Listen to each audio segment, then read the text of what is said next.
office, so some of the staff are coming and going. You might hear a little bit of noise, but that's okay. That's a part of getting to do this from the office here in Kona. So I hope all of you are doing well. So great to see some familiar names on there. I see Abby. Abby, I think you're coming in from New York. I see Alex. Very cool, looking down the list. David. Oh, David's here. Nice. And so really great to see you guys. And I haven't gotten to scroll down the entire list. Oh, there's Laura. Laura's here. Laura was just assisting at a couple of our practitioner trainings. And if she could right now, she'd be screaming out hello to everyone. And so here, let's get started. Let's get started right away. Hope you guys are doing good. Let me launch my, there we go. There's the slides. So, you know, this webinar, you guys really get to dictate us choose what we're going to be talking about in the webinars. This is actually our third webinar, and the first two webinars that we did, we really focused it a lot in the areas that we were going to be doing our practitioner trainings in. And so we didn't do a full broadcast to our database to let everyone know that we were going to be doing the webinar. So if you were not able to be on the SMART Goal webinar, or if you missed the last one that we did a few weeks ago called NLP in the Zone, I would highly recommend checking it out. I got some great feedback about those webinars from the people that had come to our practitioner trainings in San Jose and San Diego. And so once again, if you hadn't, if you weren't on the webinar previously, we did record them and we are going to make them available. And so please do check back with the office, and they will be able to let you know how to link in and how to view. So let's jump right into what we're talking about today. Last webinar that I did, I gave you guys the option of what we would be talking about next. And we did a poll. And in the poll, I think it was about 40-something% voted for understanding of your reality and talking about some important meta programs. And I'll talk about what that is and why these are so important in just a moment. And then I think about 39%, just about a percent or two less than the number one choice, asked for HUNA. So the next one we're going to be doing is going to be HUNA, which oddly enough starts next week. So our HUNA workshop is starting next week. And really looking forward to that, because I think it's going to be our 46th workshop, 23 years here in Kona. And so amazing time. Anyway, let's jump right into this. I want to talk about your reality, how you filter different things in your life, and what these meta programs are. So what we're covering in the webinar tonight is perception is projection, the concept of filters, so things that filter your reality, then meta programs as filters, and finally, how to utilize this knowledge in your life. Because, I mean, knowledge is cool, but if you don't know what to do with it, it doesn't really add up to all stuff. So let's talk about, at the end of this, how do you utilize this information? For those of you that are already master practitioners, some of this will be review, and I think it'll also be very helpful. For those of you that have not done any NLP with us, that's totally okay. I'm going to do my best to simplify it, yet also give a depth of information, because I realize that we have such a wide range on this webinar. So let's talk about it. Let's talk about, first of all, what filters are and why they are so important. And filters are, well, it's not for your coffee. We're not talking about filtering your coffee, that's for sure. We're talking about things that filter or change your experience. And what they do is they not only change, they alter your experience. And so one person will look at things a certain way, and another person will look at the exact same idea, the exact same content, and perceive it in a different way. In studies of learning and memory, in crime scene investigation, if you have 2 or 3 witnesses, you're going to get 2 or 3 different stories, all the way down to being different color cars. And so that can happen. Why does that happen? Well, it happens through our filters. One of the easiest examples of a filter is the idea of filtering information with regards to how you just naturally perceive the world based on your stance. And the example that I always give with students in our classes is why, how many of you ever woken up in a bad mood? And all these hands go up. And I say, great. How many of you ever woken up in a good mood? You know, the same hands go up because sometimes we wake up in a bad mood, sometimes we wake up in a good mood. In the times that we wake up in a bad mood, we tend to see the world in a different way. We tend to perceive things in ways that we don't perceive them when things are going positive. And so this filter absolutely can shift how you experience the world around you. For those of you that's two languages or more than two languages, if you're able to think in a different language, that also changes your perception of things. In the NLP model of communication, there's one more bullet point here, that knowing your filters can greatly empower your communication. Now, you know what I'll do is I didn't have a slide in here that explains this, but I think it would be helpful to jump to a slide from training. So if you bear with me let me pull the slides from our practitioner training because and show you guys one of the slides that helps explain this really well.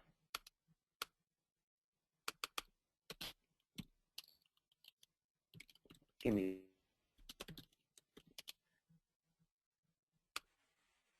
slides here. It's called the NLP Model of Communication. And here it is. Let me bring you guys back online.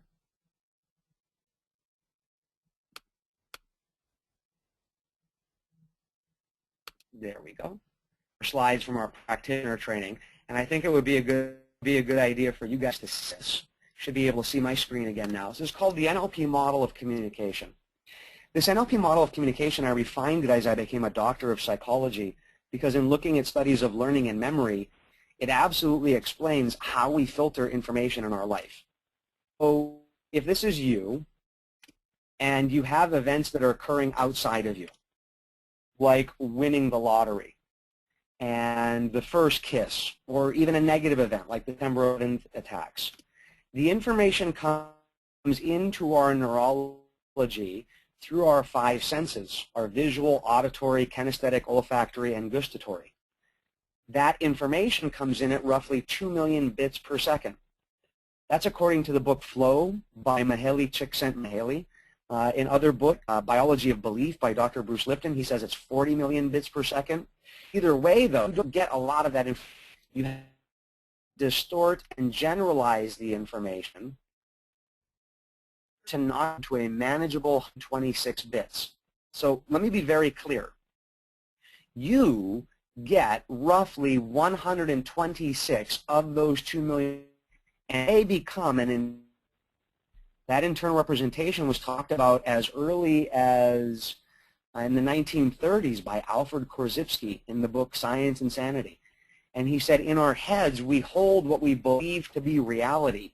In actuality, though, it's just in our head. And this is why if you have a sibling, one person might remember events a certain way and you remember a completely different way. And people who have a brother or sister usually have a universal experience of arguing over whether or not an event happened the way that one person thinks it happened. One person might think it was a beautiful event, another person might think it wasn't a beautiful event. Well, in addition to the distortions and generalizations that create your internal representation, that internal solidity, you have other things in there like language, how you perceive time. You have emotions, that's the state there. You have your physiology. And another big one for those of you who are practitioners, if you remember, this is a prac manual, it says metaprograms. And metaprograms are a set of filters that were first published in the book Timeline Therapy and the Basis of Personality back in the 80s.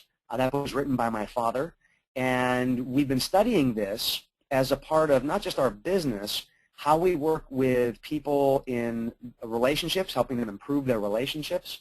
And we used to get hired by major corporations to come in and evaluate people's metaprograms to understand how they filter information.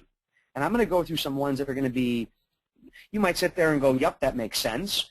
And other ones might be very helpful in your relationship. I remember sharing one with the San Diego group just this past weekend, and a few people came up to me and said that one bit of information may have dramatically helped their relationship. And that's going to be the last meta program that we go through. I got to save something good so that you guys stick around for the entire talk. So I'll be giving you guys that one and as much information as how to utilize it as possible.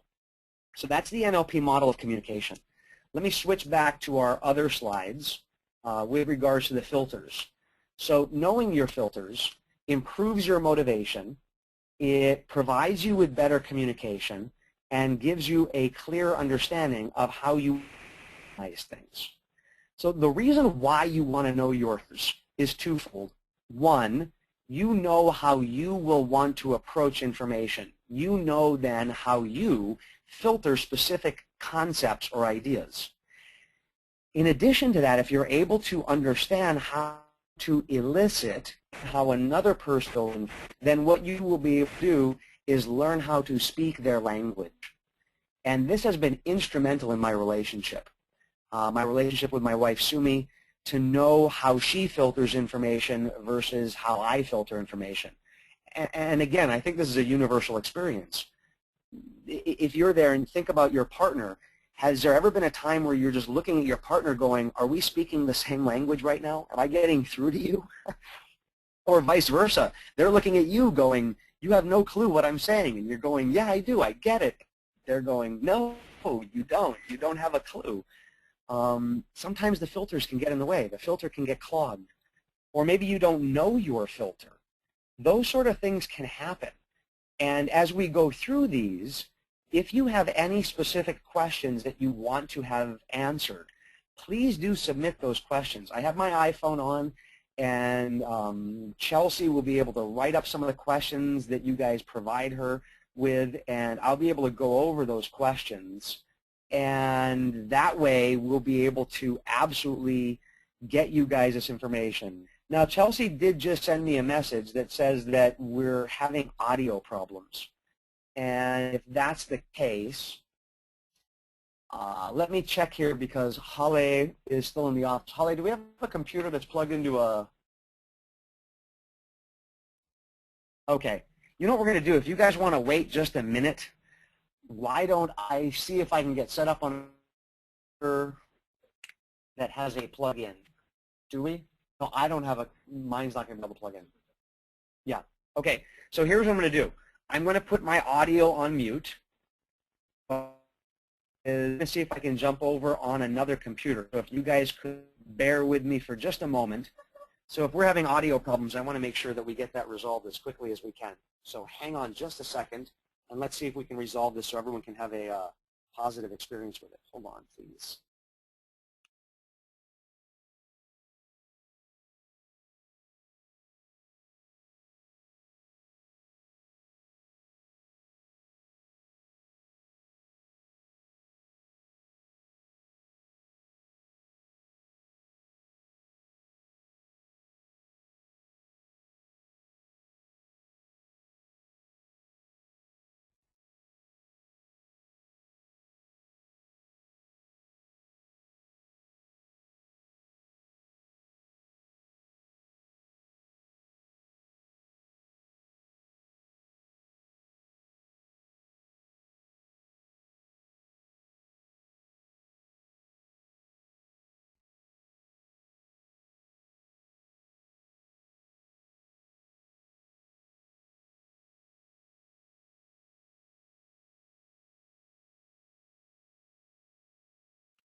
Okay, so we have it hooked in now to a hard line, and so hopefully this is a little bit better.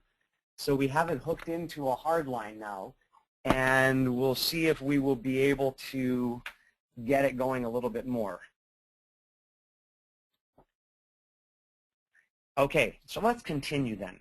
Sorry about that delay, folks. I guess that can happen living out here in paradise. I remember when Andy used to work at the office, he was laughing one time about the drop that we had in the internet connection, because basically what occurred was that a cable in between the Big Island and Maui got snapped. And when that cable got snapped, it actually took out the internet, which was kind of funny if you think about it. We have the cables, I guess, running in between the islands, and that prevents us from being able to have a solid connection sometimes. Anyway, it's the cost of living in paradise. So thank you guys for bearing with us as we resolve that. It should be a little bit better right now. So let's jump right into it.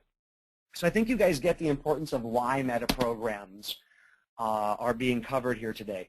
Let me just review this one more time, just briefly. They give you improved communication. They give you improved motivation because you learn your motivation. And then in addition to that, it gives you a clear level of organization. So the ones that I picked that I thought would be beneficial for you guys have specifically to do with communication and motivation. So learning how to be more effective in communicating with your partner and learning how to get better at your motivation. Let's jump right into this. Alrighty. So the first meta program is called the direction filter. Now, what I'd like you to do, you're going to get a recording of this. For those of you that are taking notes with this, here's what I'd like you to do. Make sure that you write this down. The direction filter has to do with your motivation. The easiest way to understand your direction filter is carrot versus the stick. So what we're looking for here in the direction filter is, are you motivated by a positive move towards, or are you motivated by what's called a move away from? Away from means that you're trying to get away from a specific pain. What would be an example of that?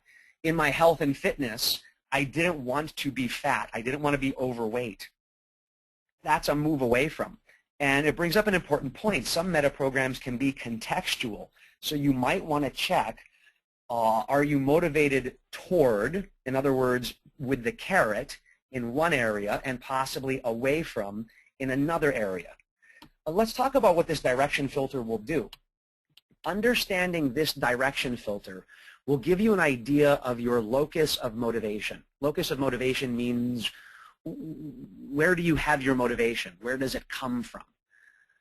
There was a lady that used to work for us, great person. She was highly motivated to get her work done.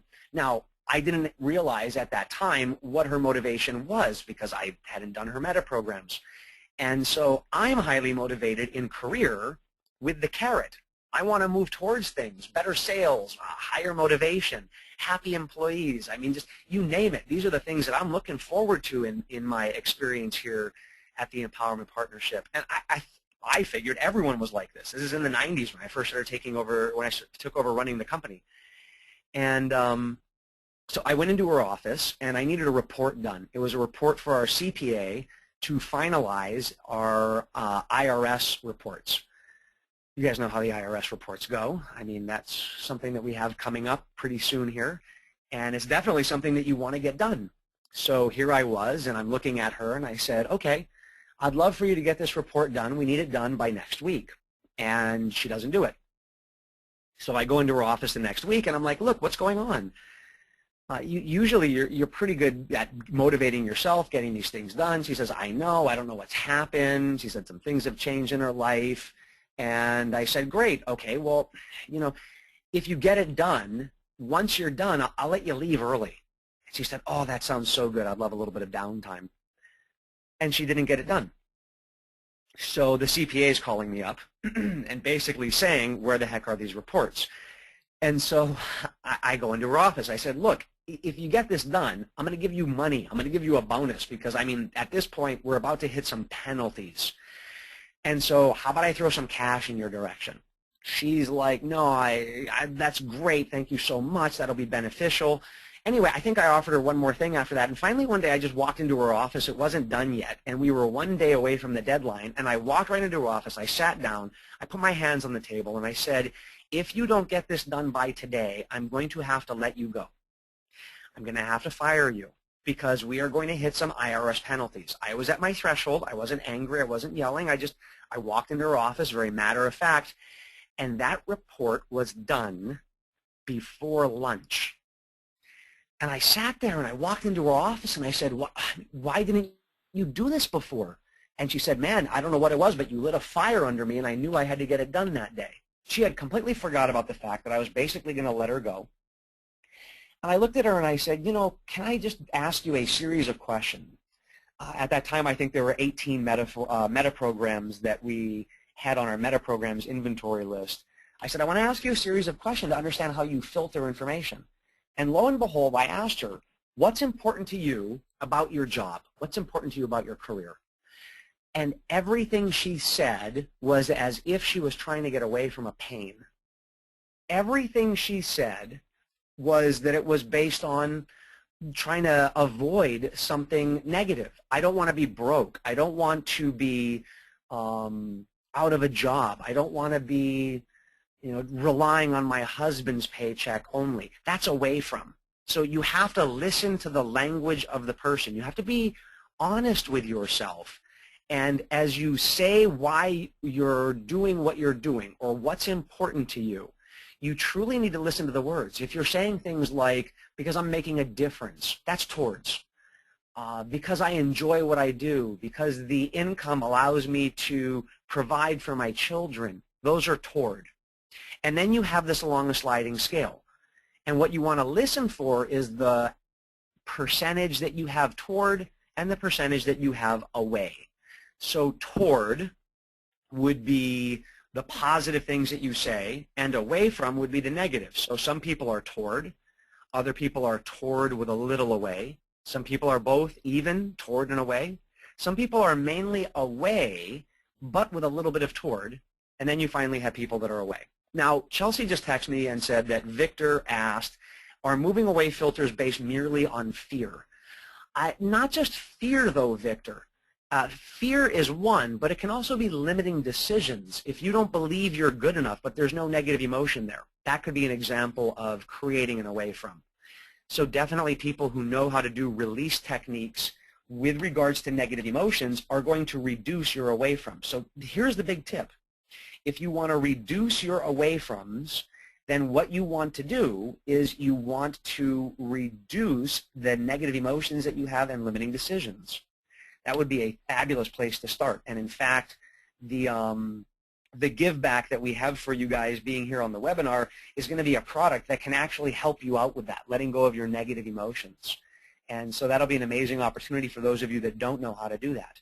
So toward versus away from. Last piece with this, because I want to jump to the next one, is that studies in motivation, this comes from cognitive psychology, people who are negatively motivated, or what we would call in NLP, motivated by the away from, they don't tend to produce long-term consistent results.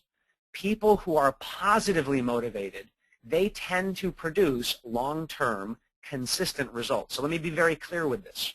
When you are moving towards something, you tend to produce consistent results. So it is very beneficial for you to be more toward motivated. Last piece of information. My mom used to tell me if there's nothing nice to say, don't say anything. There are some people that have been trained to put everything on a positive spin. You really need to make sure that you're honest with yourself when you ask the question, what's important to you about your job? What's important to you about your relationship? What's important to you about your health and fitness?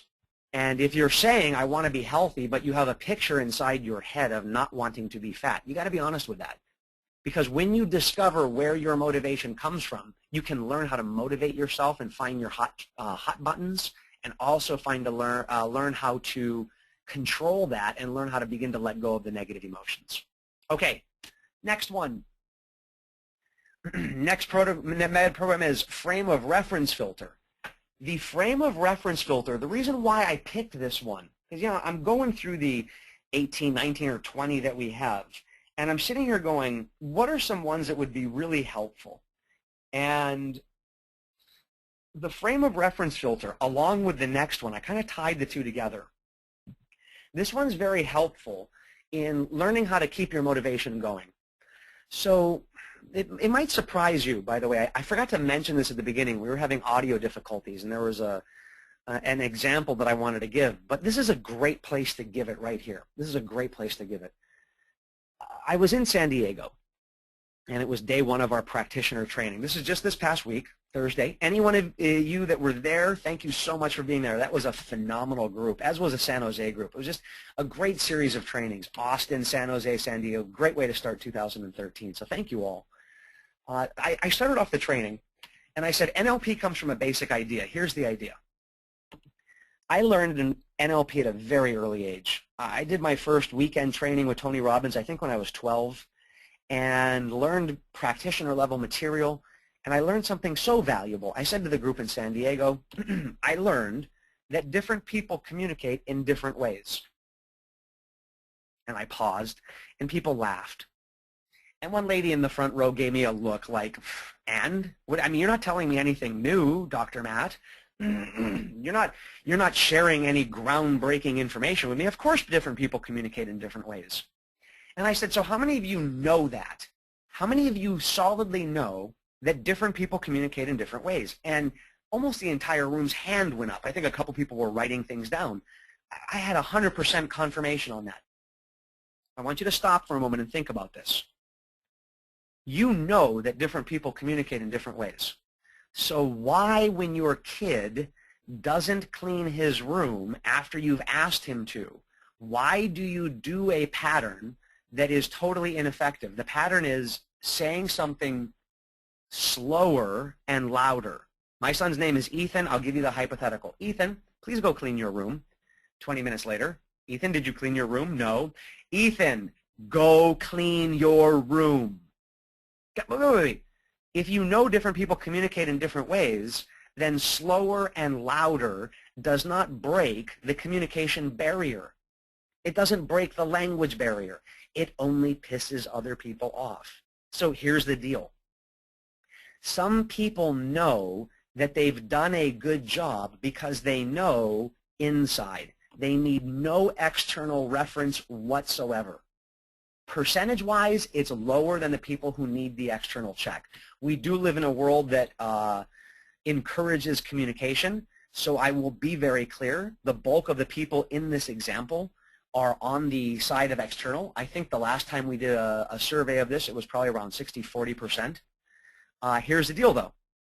There are some people that have an internal check. Internal check means that I get done doing my training, I get off stage, I pat myself on the back and say, Dr. Matt, you did a great job. I'm done. I don't need to talk to anyone. I need no external check. I don't need a round of applause, nothing. I'm good to go. I'm out the door. I'm feeling satisfied. Well, some people are on the opposite side of that. The opposite side of that is you need that external check.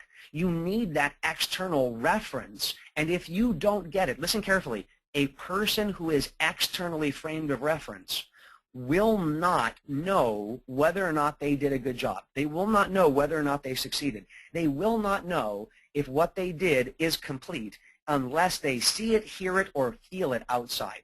You've got to also find out, is it see, hear, or feel? But we're not covering that one right now. That's another meta program.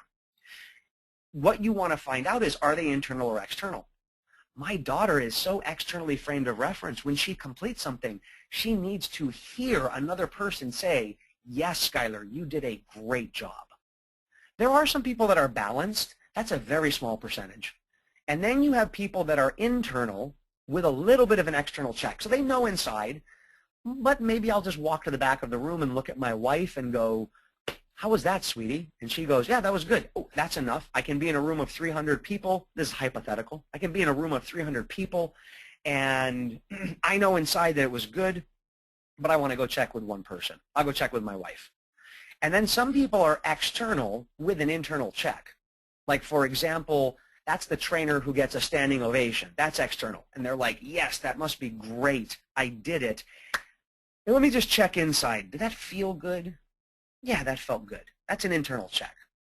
So what you need to do is you need to ask yourself, how do you know when you're doing a good job? Which one do you absolutely need, and can you live without the other? So if you're going, it's both, I would do a takeaway on that. I would double check.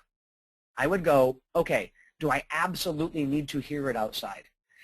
I am internal with an external check. I pretty much know that I've done a good job. I like to ask at least one person. That's very helpful, because if you're in a relationship or if you work with someone who is on the opposite end of the extreme, they will sometimes not understand your need for the external check. I have seen parents telling their kids, I don't know why I have to tell you you did good. You should know you did good. You should just know inside. And I see the kids sitting there going, I know I should know, Dad, but I don't know. Come on, how many of you have ever seen that happen? And that's unfortunate, because then the kid's sitting there, your partner's sitting there, maybe on the opposite end of this extreme, and you're wondering, why don't they just say, you did a great job? Now you can talk to this person and explain to them, look, I'm internally referenced, you're externally referenced. Here's how we can learn how to communicate with each other. And this goes right along with the next meta program. I want to kind of group these two together. It's called information processing style. I thought this would be a nice one to go along with the previous one, the frame of reference. And here's the deal. When you need to work through a problem or a challenge in your life, there are some people that are external. In other words, they need someone else to talk about it. Or they're internal, which means that they're able to think about it by themselves. Now, there are no internal with an external check on this one, or external with an internal check. You might think that there are, but there's really not. Internal people can be flexible and talk to people externally, and external people might have an idea. What we are talking about here, though, is very cut and dry. When you need to work through a problem or a challenge in your life, is it absolutely necessary for you to talk with someone else or think about it by yourself? Let's talk about the reason why this one is so important and link it with the other. If you have ever, for those of you that are external, if you have ever been in any type of relationship, intimate or working or friendship, whatever it is, if you're external and you've ever been in a relationship with someone who is totally internal, you might do things like, come on, this is a tough time in your life. You and I should really talk about it. We should get this out in the open. And the other person sitting there going, I don't want to. I need to just process this on my own. I need to process this information. I don't want to talk it out. And that could probably freak the external person out, because you, as the external person, listen carefully, you think everyone's got to externalize it. But the internal person doesn't. Now, for those of you that are internal, whether that's frame of reference or information processing style, look, here's a wake-up call. Those people that need to talk it out, you can't just say to them, you need to take some time by yourself and process this. They can't do that. They need someone there to talk it out. They need someone there next to them to externally check how things are going. This is so powerful. You know, in a relationship where one of the people in the relationship is internal, the other one's external, you can see huge difficulties. I did a lot of couples counseling back when I saw clients, and so much of it had to do with this internal versus external check, and just directly pointing out to these people in the relationship, look, it's not that the other person wants to be alone. They have to internalize it to process it. Then once they're done, then it's possible that they can verbalize it. Then once it's done going through it, working it out in your head, that internal person now may be able to go on and talk about it externally, but only after they processed.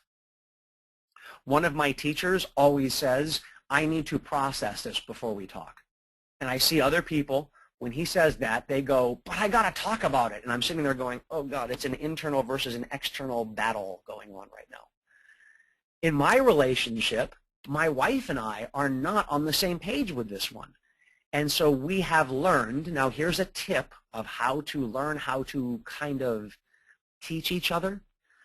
When I need to go through my internalization of things, she needs to be able to ask me, hey, is there anything I can do? No, I just need to process this. When she needs to externalize what's going on, I ask her in the middle of externalizing, is this about me, or do you just need me to listen and be there for you?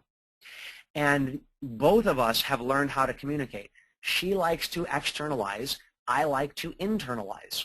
And I found no correlation between men and women in NLP, but in the psychology courses that I was taking, I did find a little bit more of an leaning towards internal on the men and a little bit more external on women, but it was such a small percentage that I'm not sure if it's statistically significant. So what I can tell you is you need to find out, what do you have to do? I mean, once you've done it, yeah, it's quite possible you can go the opposite direction, but you need to do that one first. And I hope you guys are beginning to realize how powerful this can be as an individual. Sally. So Sally asked a question about these. Can a person be external in one instance and internal in the next?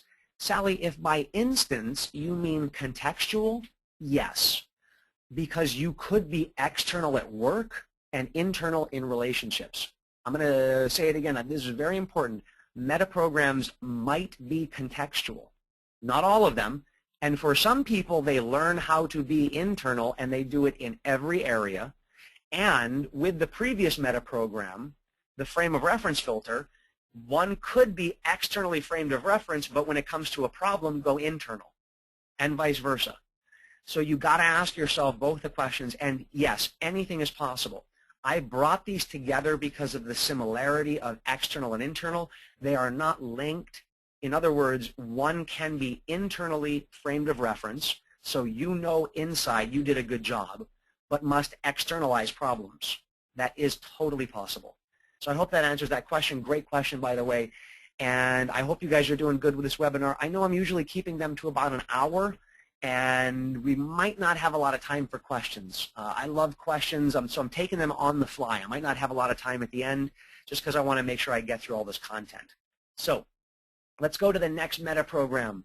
The next meta program is going to be a really simple one, and it has to do with how you handle challenges. So we're building now on information processing style. So when a person hits a challenge, we have what's called the action filter. So remember, the last filter had to do with how you work through a challenge. Well, this is how you react to a challenge. So when you come into a situation that you need to do something about, do you usually act quickly after sizing it up, or do you do a complete study of all of the consequences and then act? That's called active versus reflective. So here's the deal. Again, different people, different ways. So some people filter a situation externally. In other words, they see a situation in their environment and they jump right in. I bet you all know people who do that. I bet you all know people that something's going wrong in the friend circle. We got to jump right in and handle this. Oh my God, I am so on the active side. It sometimes freaks people out. In a training, I had to learn how to tone that back a notch, but I still sit there and go, someone has to handle this. At work, if something's not going right and I need to deal with something, I'm just jumping in right away. My wife, I love her so much, she's reflective. She's reflective first. By the way, the people who are reflective, that doesn't mean that they don't act. It means that they stop, they take a step back. Have you guys ever heard you've got to take a step back before jumping in? Thank you, reflective people. I don't like to take a step back. That makes the jump farther. So people who are reflective and go, hey, Dr. Matt, why don't you take a step back? I'm already in it. By the time they're telling me take a step back, I'm jumping in. And so, you know, you're in a relationship with someone, you work with someone, and you know that they're active, you know they're going to jump in. I also have to give my wife space and the people that I work with space who are reflective. If I give someone the title manager and I know that they're reflective when it comes to their action filter, I have to learn how to sit there and calm down and just chill a little bit. A small percentage of people, maybe both. And by the way, there are some jobs where active is better than reflective. I hope you guys can appreciate that. For example, in customer service, it's helpful to have someone who is very active when they're dealing with customer complaints. In things like changing market environment, now that marketing and advertising moves so fast, a person who is active is very helpful. A person who is reflective may miss opportunity. Now, there are jobs where you need to be able to reflect. A person who does analysis, a person who needs to get all the information gathered before jumping in, things that require a little bit more reflection. I have had to learn how to become a little bit more reflective in the realm of investments. Sometimes it's not good to just jump right into an investment. And so, you know, to reflect, to be able to analyze the stocks or the real estate market. It's helpful to be reflective rather than just going, woohoo, that house looks so pretty. So I hope you guys can appreciate there are opportunities where both would be important, and then some people can be both. You can learn how to be both by practicing active and reflective behaviors. The fourth little bullet point that you see there at the bottom, it says inactive. Inactive essentially means that when you ask someone this question, the answer might be, I do nothing. I freeze. I find someone else to handle it. That's not active, by the way. You might think that finding someone else is active, but inactivity actually means they're not doing anything. So where do these fit in your life? Let's do a quick synopsis. These fit at work. These fit in relationships. And what I want you to do with these is take some time to observe. Take some time to observe how other people behave in situations that require action. And ask yourself, are they being active or are they being reflective? Are they doing both? Are they kind of reflecting as they're acting? Are they acting and going, wait, let me think about this a little bit? It's kind of like a combination of the two.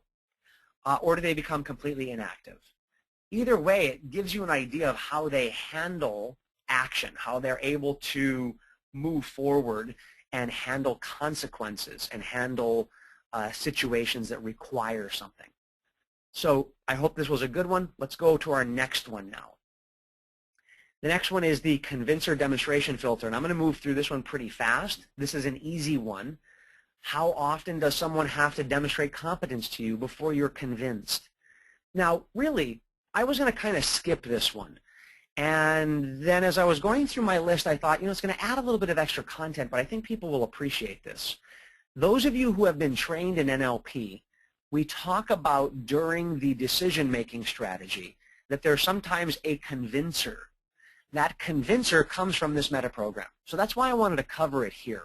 I thought it would be very helpful for NLP graduates. Now, if you're not an NLP graduate, here's why this one is so important. We all know inside how another person is competent. You at work, you at home, you in your health and fitness, making a decision who's going to spot you in the gym, making a decision at work who you're going to ask to help you out. Why do you make that decision? How do you filter which people are competent and that you can rely on, and which people are incompetent and that you cannot rely on? It's called the Convince Err demonstration filter, how you are convinced that someone else is competent. I was in a gym, so let's put this to health and fitness. I was in a gym and this huge guy was lifting and he walked up to me and he said, come spot me. And I looked at him and I said, I'm not the biggest guy in this gym. And he said, look, here's the deal. I took one look at you and I instantaneously knew that you would be able to spot me based on how you maintained your form in your exercise. That's called number of times, one time. One time he said, I looked at you. He emphasized it so dramatically. I immediately knew that his Convince Err demonstration filter was one time. Some people are automatic. So some people will literally say to you, I just instantly know that they're competent until they prove me otherwise. Have you ever heard someone say, I know that they can do the job until they show me otherwise or until I find out otherwise? That would be automatic. Number of times, oh, they got to do their job good 3 times, and then I know. And then you're done.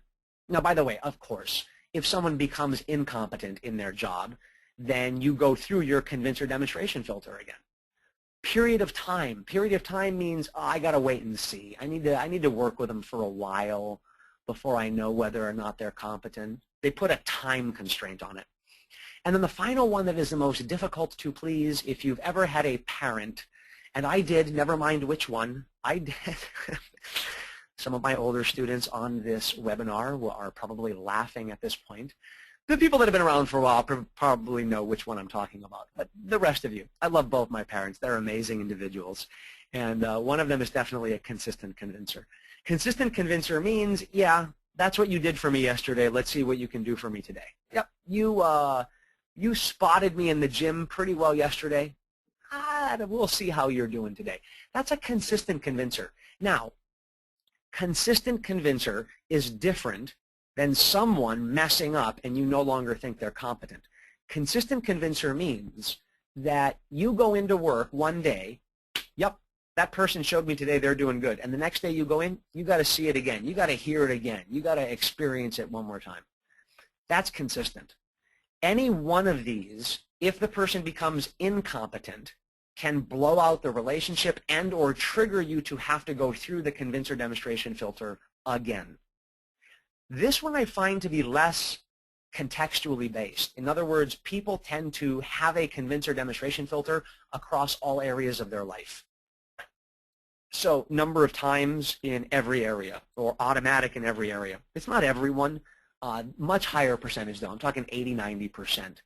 So if you're sitting there going, no, at work I'm consistent, but at home I'm one time, then great.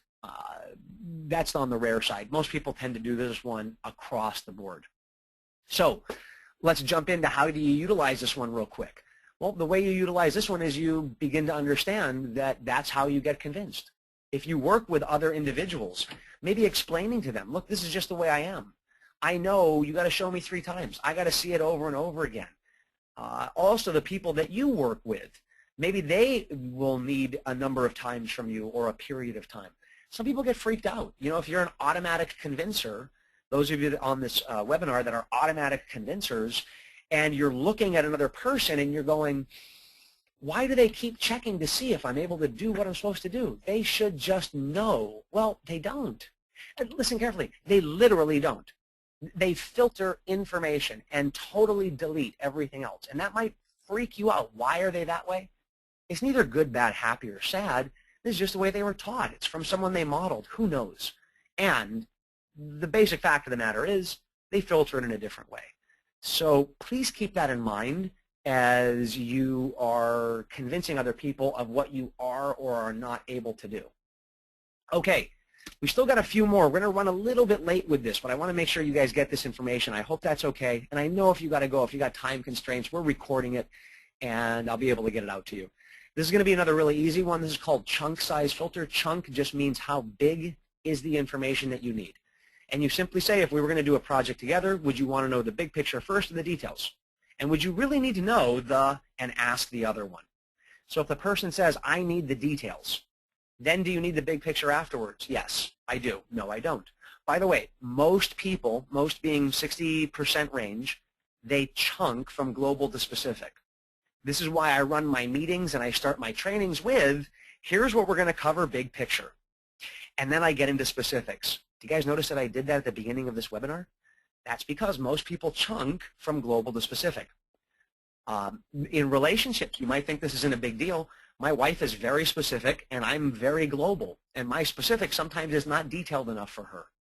Sometimes she will start a conversation with me giving me details, and I'll have to give her a quick hug and say, sweetie, what's the big picture that we're talking about? And she'll laugh, and she'll go, oh, I forgot. You need the big picture before we can talk. I literally will not be able to hear the details if I don't have a frame to put it in. That's how big picture people talk. They say, I need a frame to put it in.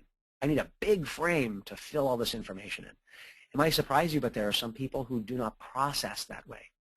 My wife is one of them. I worked with another person who actually went from specific to global. They needed the details, and then you had to put a frame around it. When she used to work for the company, I would have to start my meetings with the big picture, for the big picture people, give the details, and then restate the big picture. When I did not do that, she did not have a clue what to do with the details. She literally would come back into my office after a meeting and go, I need you to put a frame around this for me. And I thought that was so beautiful that she was able to express it after learning NLP. You see, most people don't know how to express this. And if you've ever worked with someone who's detailed and doesn't give you the big picture, that must be frustrating if you're big picture.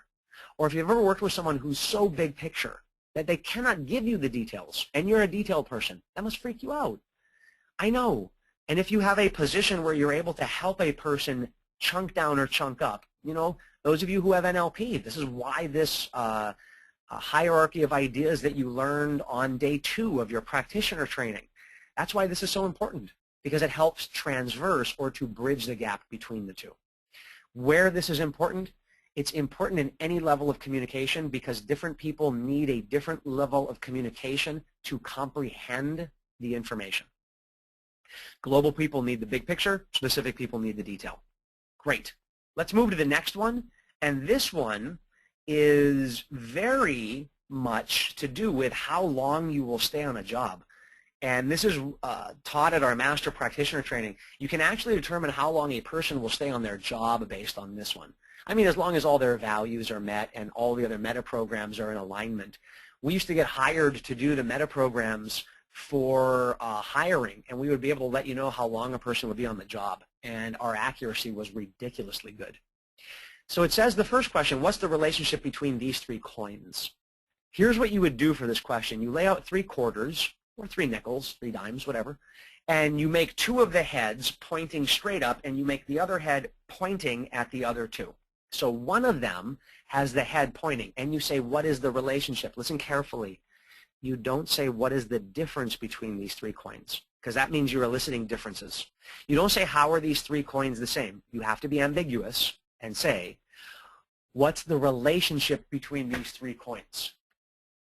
What that does is it gives you the ability to hear their language. My wife is sameness. Luckily, I'm sameness too. However, that's in relationships. She's sameness in relationships. She's sameness in business. She's sameness across the board. I have a little bit of sameness with exception in business. So sameness sounds like this. Well, they're all 3 quarters. They're all heads. They're all, and nothing is about pointing out a difference. Oh, one of them's a different year. Once you hear that, that's sameness with exception. People who are different, what they will do is they will start off pointing out the differences first. Well, they're 3 different years. They're one of them's nicked, the other 2 aren't. One of them, the head is facing a different way. That's differences. And then if they throw in a sameness, oh, but they're all quarters, they might say. That's difference with exception. What you're looking for with the middle one there, sameness and difference equally, is that they give you an equal amount of each. It doesn't matter which one comes first. So you're looking for percentages. A person who is sameness with exception will stay on a job typically 5 to 7 years. A person who is sameness will stay on a job for life and sometimes up to 20 years. I mean, look, I've been with this company now for 21 years. You might think I'm sameness based on that. Every 7 years I've redefined my role and or changed it enough to satisfy my exception. So I can be in the same job. I got to be doing something different. I was hired in 1992. In 1997, because it's 5 to 7 years, 5 years later, I was running the company. That's a different role. 5 years after that, I began owning the company. 7 years later, I changed my role and focused way more in, no, I'm sorry, I was about 5 years later, focused way more in on the lead trainer role. Anyway, I can go on and on with me. I keep changing things a little bit. Relationships, yeah, it's a bummer to say this, and there are some people that need difference in their relationships. And a person with sameness with exception, every 5 to 7 years, they're going to need a shift in their relationship, and or they might get out of that relationship and go to another one in an extreme. I know that there are some people that stay in the relationship, and every 5 to 7 years, if the person you're with wants to redefine the relationship or change the roles around a little bit, they're just doing that because they need to. Differences, a person who's solidly different in relationships, and differences is months on the job. That could be months in the relationship. You know, some people think that, you know, people who are sameness, and you see someone who is in and out of relationships, and you might think that they're flawed. Why can't they just settle down? Maybe they just don't want to because of this filter right here. By the way, it's called the relationship filter not because it deals with personal, intimate relationships. It's because it's how you perceive the relationship between things in your life. So it doesn't mean your partner, your wife, your spouse. Relationship filter means how you perceive how things are related to each other. So how do you utilize this one?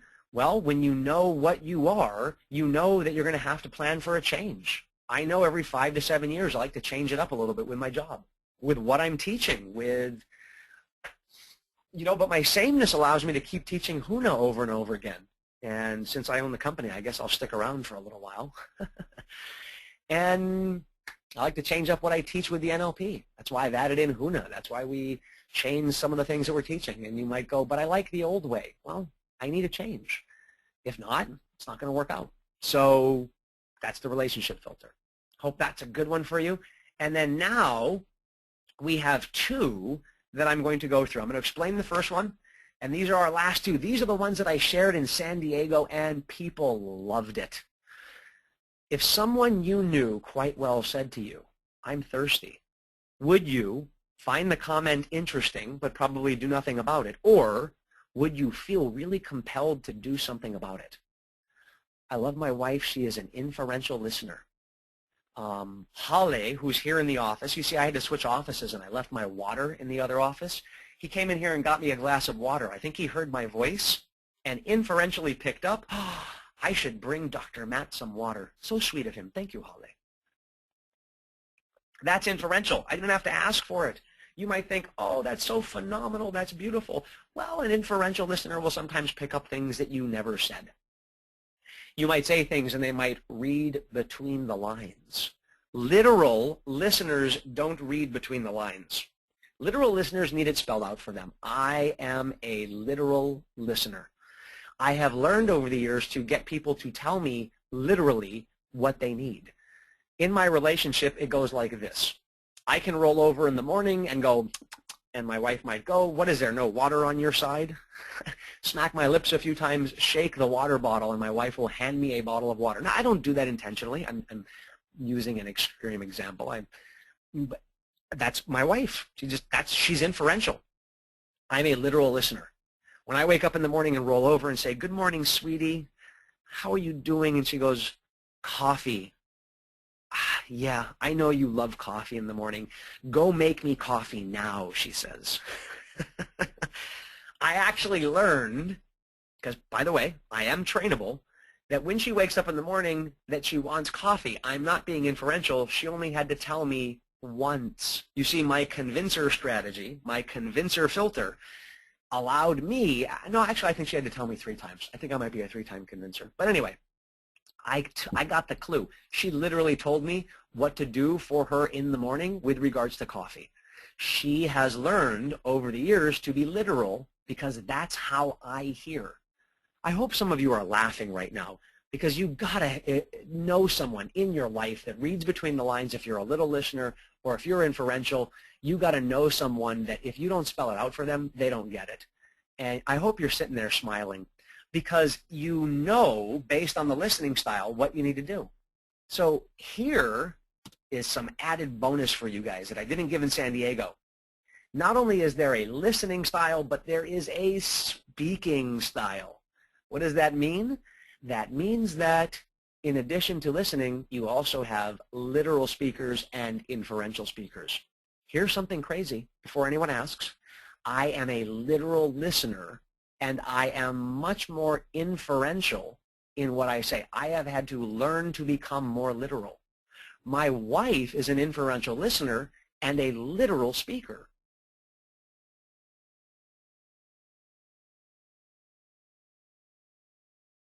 I am inferential.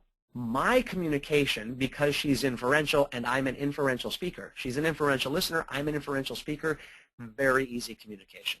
And because she's literal and I'm a literal listener, very cool. Now let me put some of these together. You guys ready? A literal listener who is detailed is literally listening for the details. So I'm a literal speaker and my wife is a literal listener, but listen carefully. They need to be specific. They need to be specific. In other words, I have had to learn how to get more detailed with my literal speaking. I hope that makes sense to you. Now, inferential. Inferential also uses the chunk size filter. So an inferential person might be inferentially big picture or inferentially detailed. When you put all of these together, you begin to learn that different people communicate in different ways. And in business relationships, in health and fitness, in career, knowing if a person that if you have to communicate with someone on a regular basis, knowing if they're a literal or inferential listener, and knowing what your speaking style is, and what level of information they are looking for, absolutely provides you with the ability for you to go not only into the level of detail that you need, but also it provides you with the ability to understand how they're filtering information. David asks, are there specific filters we tend to use more than others? David, here's the deal. Let me wrap up because that's a good general question. That's a good general question. And looking at it from a generality standpoint, then what you are really looking at is how all of this fits together and how you communicate, how others communicate. Learning how you communicate. Are you literal? Are you inferential? Are you big picture? Are you detailed? All of these things, when you put it together, what it does is it allows you to get a better idea of how you create your reality. This is the summary now. It's how you create your reality. Learning your filters teaches you what you need to be an effective communicator, and learning other people's filters teaches you how to communicate more effectively with them. So one of the tips that I want to give you is find your filters. Discover what your filters are. Go through this list right here that I've provided you and discover what your filters are. Discover how you filter information. And then in addition to that, what I would like you to do is make sure that you, with the people you have to communicate with on a regular basis, why don't you sit them down and say, hey, look, I learned a little bit about how we filter information. And I'd like to ask you a few questions to find out what you need so that I can be more effective in communicating with you. It's best to do this at a time where things are going good. The wrong time to do it is in the middle of a heated argument or debate or discussion. That's not when you want to find out if the person's big picture, because they'll tell you what to do with your big picture. What you really want to do is you want to focus in on a time where things are going well and learning these people, how they communicate, so that you can be more effective in communicating with them. There are many more filters. There's many more filters, some of them is equally important in different contexts. So David, putting this all together to answer your question, and then I'm going to have to wrap up because we did run a little bit long. Putting this all together, in some situations, you tend to lean in one direction more than another. In other words, in work, if you have a job that requires you to do a lot of speaking on the telephone, then the filters that deal with communication are going to be much more active at that time. These ones that I presented you with tend to have the greatest effect or impact on your results. Victor asked a question with regards to reference work. Victor, I didn't put in here all of the reference work. I mean, the list would literally take slides to put out. You're going to need to go online and double check this. It was written up in the book Timeline Therapy and Basis of Personality. The inferential and literal listening has been written up in tons of textbooks by Virginia Satir. And in those textbooks, she was solidly referencing where these studies were done. You want to look up any studies on motivation for the relationship filter, because the studies on motivation deal with the relationship filter, and also any studies on perception. There's a guy that runs a website, I think it's called viscog.org, that talks about perceptions and how we make relationships between things, and he has done a ton of research visually, auditorily, and kinesthetically. So, Victor, there is so much information out there on these different filters. What we've done is we synthesize them in a way that's a lot easier to talk about. And in my cognitive psychology classes, getting my PhD in psychology, the amount of data that we poured through that deals with this would take an entire webinar to go through just one of these filters. So I've definitely simplified it. I've chunked up a little bit. In order to make sure that you guys are able to utilize it. I hope you can appreciate that. So anyway, let's wrap up. That's the last question I'm going to take. Thank you guys so much for being here. So here's a quick thing that I'd like to go through for you. First of all, please remain connected with us. I'm going to do a lot more of these webinars. The next one's going to be HUNA. I'm not going to have time to run any polls today just because we got a little bit behind with technology and whatnot, and that can happen. Thank you guys for being so patient. I truly appreciate it. In addition to that, we're on Facebook. So please make sure that you hook up with us on Facebook, Empowerment Partnership, Dr. Matt James. These are two places for those of you on Facebook. And then finally, I'd like to provide you guys with something to help you out a little bit. This is totally up to you. And the first one's free. The first one is for you. It's free. and that is a meditation CD. The last webinar that we did, we gave the same offer, and everyone on the staff reminded me that it wasn't to our entire database. So I realized that you guys didn't have this opportunity. So I want to make this opportunity available for you guys. Because of the time that you took to be here, we're going to give you this free download. It's called the Hio'olani Meditation. The reason why I picked meditation for this is because some of these filters had to do with stress response. And to be able to relax is so very helpful. It's a Hawaiian meditation. It's very enjoyable. That's free for you guys.